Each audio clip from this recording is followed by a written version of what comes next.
On February 14, 2008, 46 students and 7 teachers from Eastchester High School embarked on a flight to Amsterdam where they would begin a 10-day European Holocaust tour across 4 countries, including Holland, Germany, Poland, and the Czech Republic.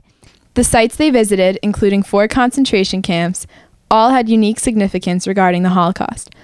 This experience had a lasting influence on all those who participated. What they witnessed has inspired this documentary.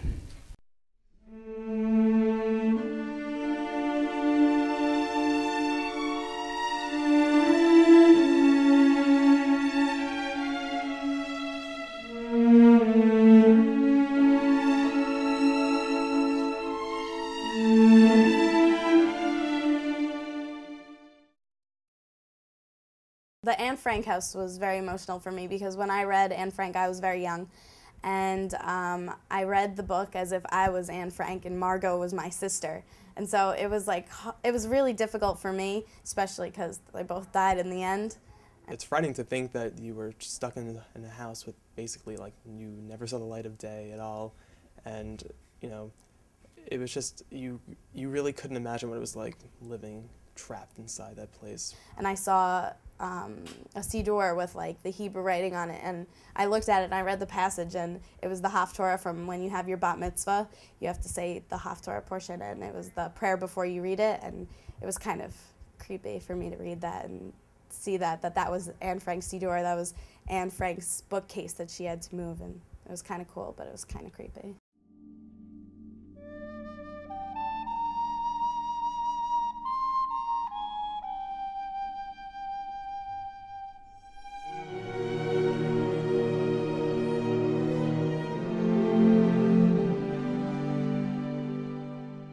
The second that people got in the camps, it was just like dead silent, totally respectful, and I think that made it even more because you just were able to, it was just so quiet there, you were just able to think about all the people that had been there and all the people who walked through, and you know, all the people who had died or going to their death, because Westerbrook was a transport camp. It wasn't as intact as some of the other places we saw, so it was more up to my imagination.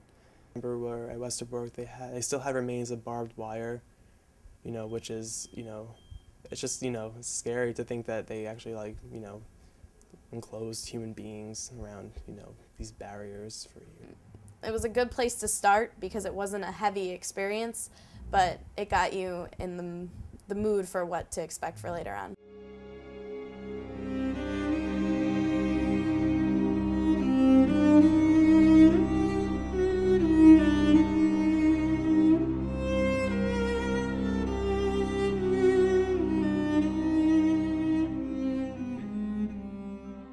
Bergen-Belsen was eerie.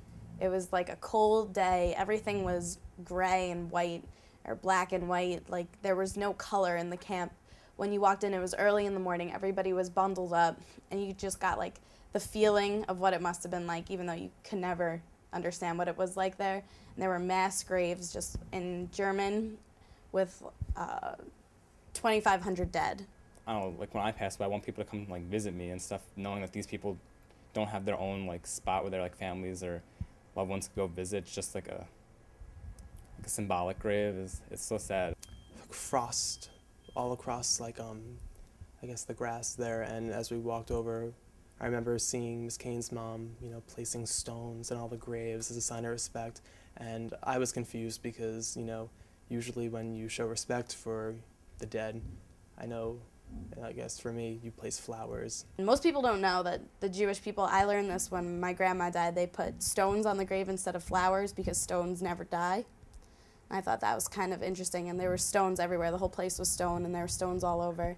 Bergen-Belsen was the most intense for me, I guess, because it was no remains, completely silent, especially because in Bergen-Belsen there was no tour guide either. So it was a really, you know, you were going through it yourself, and you were able to, you know, you didn't have to hear all the facts, you were able to piece together what happened. That was where Anne Frank and Margot Frank died, and there was like a memorial for them with a little gravestone with a lot of candles and stones around them.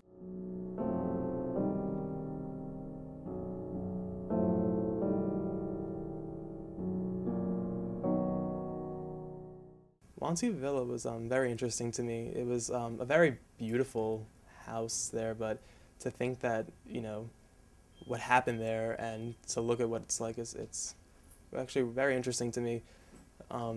I really couldn't imagine I was actually in the same place where they made the final decision to exterminate all these people. They were able to decide just the details of everything. How many people were going to be in extermination camps? Who was going to be in labor camps? Who's going to be killed? How are they going to kill them? It was just really disturbing. To think that, you know, people with PhDs, people who were doctors, like, you know, very intelligent people were stupid enough to follow through with a plan like this, you know, it kind of fascinates me that I was actually there. That was really creepy. I think me and my friend, who I think we were all just like, we walked through it and we were like, Hitler sat here. Like, it was just so weird to be in the same place where like Hitler was.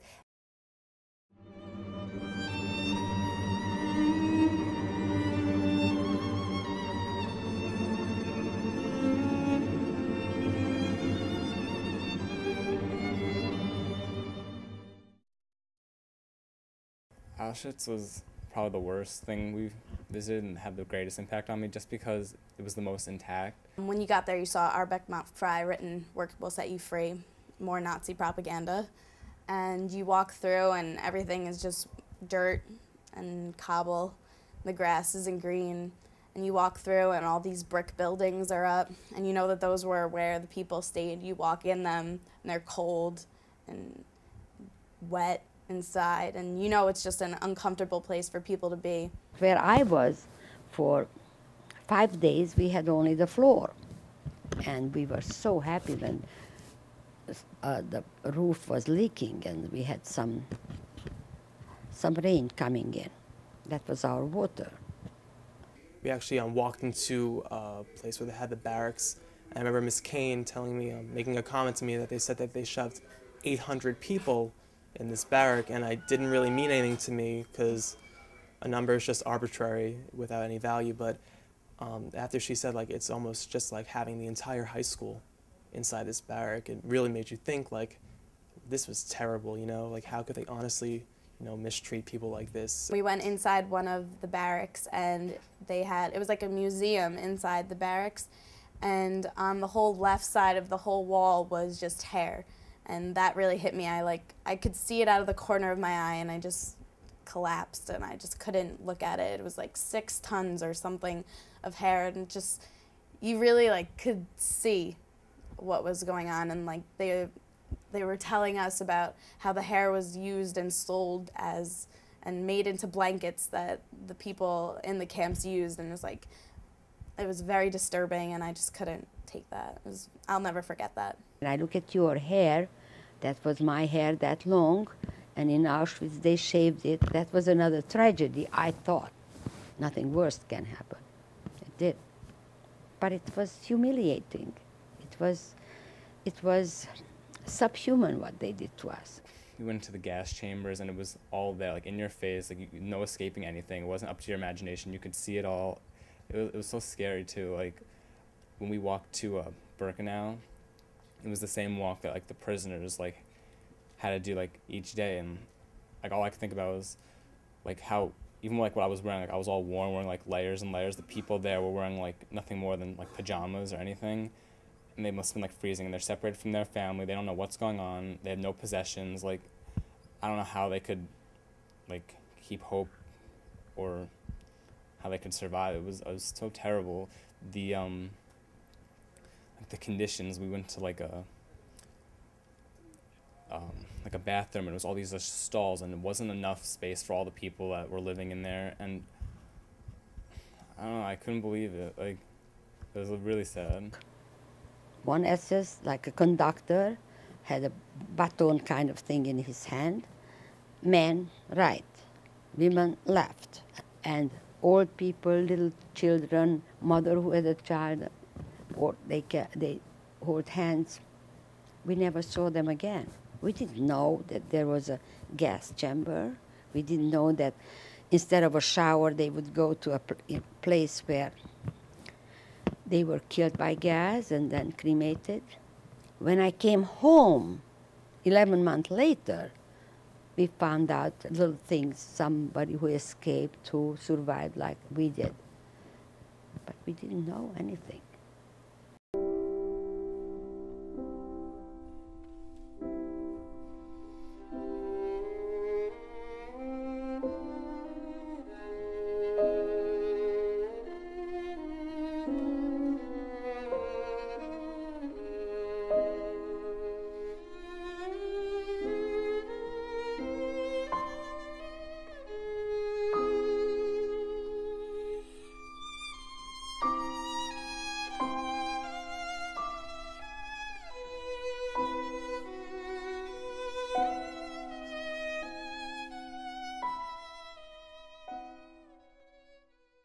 On the outside, to the like visitors, they would do all these like cleanups to make it look all nice, like retiling the bathroom or things like that. So when people came to visit, it didn't seem as bad as it really was, and like the deception that people believed because no one really knew what was going on. We went to the ghetto and we went to the fortress, and in the camp, which was the fortress, it wasn't as bad. After seeing Auschwitz and Auschwitz-Birkenau, it wasn't as emotional for me. It was still something that was important for us to see, but it wasn't as scary. Going to the ghetto, it was weird because it was like a nice little quaint town, people walking around like living their lives in a place where the Nazis used to hold Jewish people before they would kill them in Auschwitz. Not too far from Birkenau where we were walking, there was homes, regular people's homes. There's a village on the way as we were walking up to Birkenau, just like residential places, shops, restaurants. It seems so weird. How could anyone like live there or go out to eat dinner, go shopping in a place where all these Jews are massacred in gas chambers? Like, it makes no sense. I guess it's kind of a nice thing to be able to live near so you never forget, because living here you won't be able to forget. You can see it from far away. You can see the smokestacks and everything. But yeah, I think that they just want to be able to live their lives. You know, it's not just, when you read it in the textbooks, it's just like a part of history and it's just like, oh, whatever, but you really know what happened. It's a feeling now instead of just like something you memorize and write back down. Even if like you learn it in school, you may not believe it, but seeing is truly believing.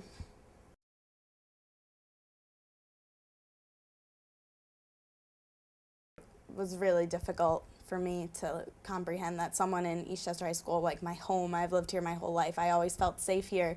It's scary thinking about how somebody could do that.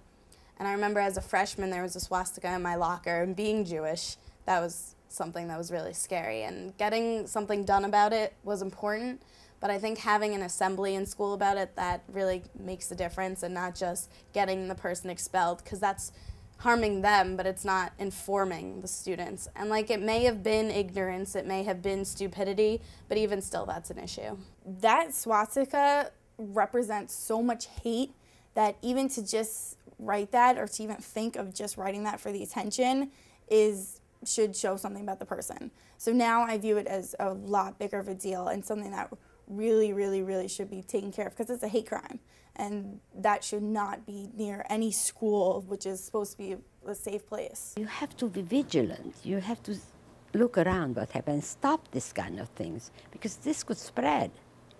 You have to stop it and explain. You know, ignorance is not helpful. You must know what's going on around you. We didn't. And that was our trouble.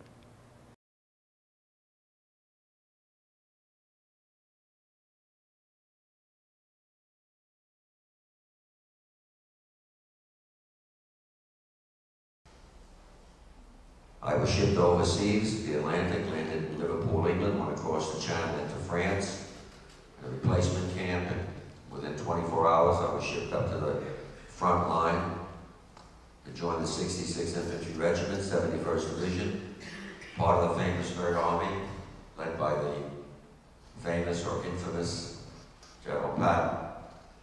We liberated on or about May 4th, 1945. We walked into the forest and the woods, and all of a sudden we came across this compound with barbed wire. Very little resistance. There was one or two SS men. We went through the barbed wire, entered what turned out to be the Gunskirchen concentration camp, a satellite camp of Mauthausen. And when I entered that camp, it was the most horrific sight I've ever seen or ever hoped to see. We saw what looked to me initially like creatures. I don't like to use that word, but they didn't look like human beings. So emaciated it defied description. To the left there were piles of bodies as we walked in. The stench was so overpowering I can't describe it. People were lying in their feces and urine, blood. I remember hearing Essen bitte, Wasser bitte. We started to hand out our K&C rations. And then we saw many grave there sopping and the throat would start to fall to the ground. We didn't know what to do. We weren't doctors. The medics started screaming, "No solid food." And then they backed up. A lot of them backed up. They were scared, apparently, seeing a uniform. And he said, "Tell them we're Americans. They're free. They're free. We liberated. Anybody speak Hebrew? Speak Yiddish." And I couldn't speak the language. My parents didn't speak Yiddish or Hebrew in front of me. But somehow I was able to say, "Ich bin Ahmed," I knew where it came from, but I said it, and then with that, so many came up to me and embraced me. "Danke, Americana." "Oh, Americana, you." And the first time I saw some smiles. I particularly remember this elderly gentleman got down to try to kiss my boots. There was filthy dirt. I picked him up under the armpits, and I remember seeing the back of his neck. Open, pussy sores and lice crawling all over, and the stench. And I almost pulled back, but I didn't, and we embraced, and I'm telling you, I'm not embarrassed to say we were crying. I have a lot of hard-boiled soldiers been through combat. There was a lot of crying going on in Gunskirchen. I also remember them, my non-Jewish buddies were more upset than I was, screaming, "I'll kill every Nazi SOB. How can anybody treat people like this?" And it made me realize that what I saw in Gunskirchen was not just a crime against the Jewish people. It was a crime against everything that's decent, that's just, that's right, that's moral. It was a crime against all humanity.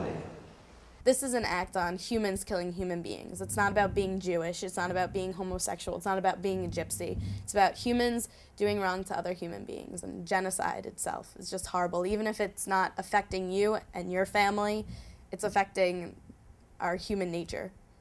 I felt that this was really not about, it's not about if you're Jewish or if you're Christian or anything. It's about human rights. Like being Jewish, I want to make sure nothing like that happens again, and it still happens with all like the genocide, like especially in like the early 90s in Rwanda and Darfur and all these things that still go on, and that like really hurts me. It doesn't matter that it was who it is. It was bad enough that like it happened to my ancestors, but I definitely don't want this to continue. And thinking that, you know, if you're Jewish, it means more to you.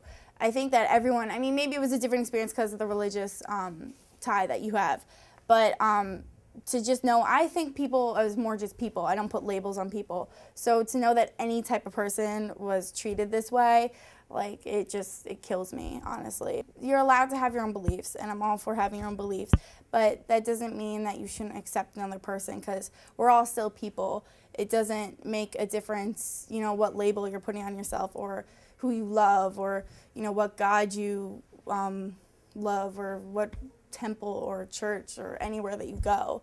Because the second that you start differentiating people about that is when the hate starts and when all of this changes, and, you know, it could lead to another Holocaust. It could lead, there's genocides going on now. And, you know, just because we're America, it doesn't mean that it can't happen here. You see, I really try to kill this terrible instinct in human beings, because I know what hatred can do. I forgive. I don't forget. If I have a German student I had in my classroom, she is just as a victim as I was. She is not responsible for her grandfather or father. She's just a kid. So hatred is out. My vengeance is this, talking about it. I wanted to prove Hitler that he was all wrong. He cannot annihilate a people. I speak here, whenever I speak, for the 6 million Jews, including 1.5 million children like you. The 5 million, roughly, non-Jews, Catholics, Catholic priests, Jehovah's Witnesses, Gypsies, those who oppose the Nazis, those who try to help their Jewish neighbors and friends like in the Anne Frank story. All those who were degraded, tortured, slaughtered, and murdered by the Nazis. They're gone. They can't speak. But I can speak. And I speak for each and every one of those people. I'm their messenger, and I want each one of you here to remember what I'm saying. The message is, there was a Holocaust that happened in Europe in the 1930s and 40s. I saw it with my own eyes. I bear witness. And I want each one of you young people to bear witness for me.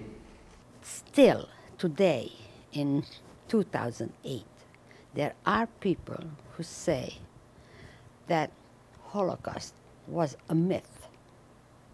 It was incident of the war. These are the deniers.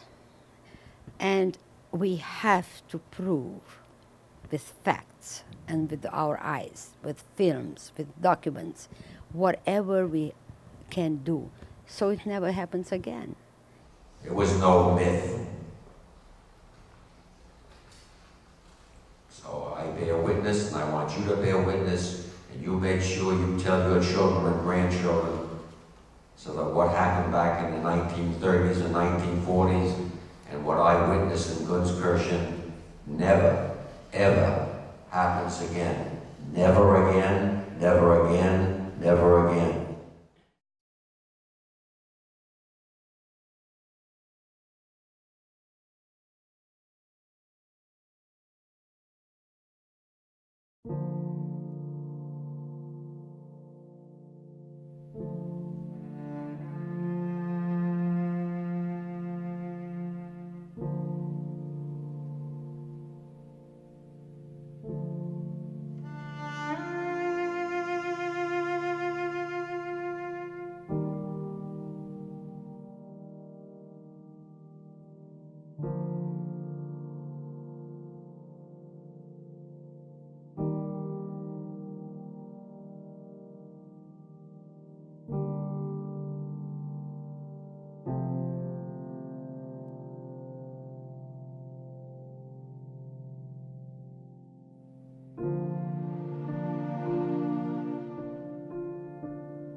it was like a spiritual in and out. I'm sorry, Mr. Wiseman. It was like a very spiritual. All right. So in Auschwitz, he's still doing it. Okay. At Auschwitz, I had gotten physically sick, and I thought that. When we visited the Wangsi Villa, how was that? That was the mansion. Oh, the mansion. That was really creepy. I think me and my friend, who I think we were all just like, we walked through it and we were like, Hitler sat here. Like, it was just so weird to be in the same place where like Hitler was. And I know that one kid was like, I just want to burn down this whole place because this is where Hitler was. And I was like, you know, that's not really the point. And just to see this like beautiful house, and like they had like the remains of like the wallpaper and all this like really extravagant stuff, and like to be like Hitler, you're like the lowest person on the scale of any people in history. No one likes you, basically. No one should. And you get to walk through this house and talk with all these guys and make up this agreement on how you're gonna kill the Jews. Like, who thinks of that? Like, it was weird to be there. Anne Frank, when I read the book, it really didn't have that much meaning to me. I mean, you know, I was like, all right, she had to stay in a house for a couple of years, whatever. But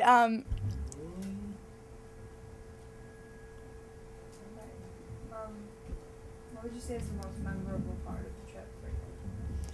Most memorable part of the trip for me was probably, I don't know, realizing like what was important like to me, hearing our tour leader Core's stories. Just help me put like things in perspective and what's important to me, and keep me in check, because I think everyone needs like a wake-up call, sort of.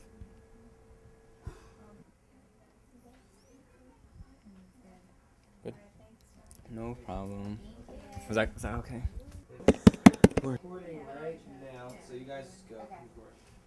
Alright, so describe the trip in general. Well, at first I remember seeing Poland being like, I never want to go back to Poland. Poland is so gross.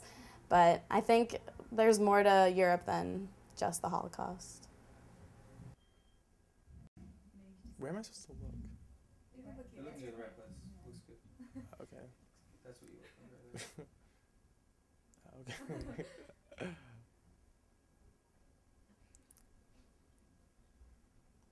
Guys, let's stop laughing.